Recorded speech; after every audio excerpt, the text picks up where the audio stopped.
আমরা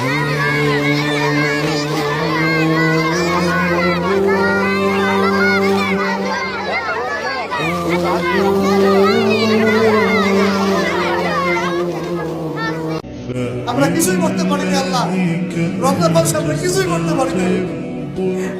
আমাদের মতো গুনাহগারকে আল্লাহ তুমি সেই কাতারে শামিল করো। পুরো রমজানে আমরা আমাদের গাজার ভাইদের জন্য কিছুই করতে পারি নাই, একটা টাকা সাদাকা পাঠাতে পারি নাই, ওদেরকে একবার খাবার দিতে পারি নাই। রমজানে আমরা কোরআনের হক আদায় করতে পারি নাই, খাস করে তওবা করতে পারি নাই, তাহাজ্জুদ ভালো করে।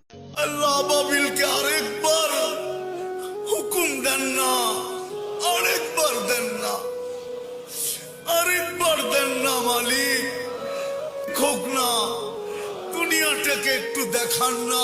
পবিত্র কোরআনের সূরা ফিলে বর্ণিত এই সেই জান্নাতি পাখি আবাবিল। পাখিটা দেখে কেউ কমেন্টে আমি না লিখে যাবেন না, আর ভিডিওটা শেয়ার করে সবাইকে দেখার সুযোগ করে দিবেন। আল্লাহ আপনার আল্লাহ আবাবিলকে আরেকবার হুকুম দেন না, আরেকবার দেন না, আরেকবার দেন না মালিক, খোক না, দুনিয়াটাকে একটু দেখান না, আরেকবার আবাবিলকে হুকুম দেন না। আল্লাহ আমাদের গুনাহ মাফ করে আরেকবার আবাবিলকে হুকুম দেন না, আরেকবার দেন না, আরেকবার দেন না।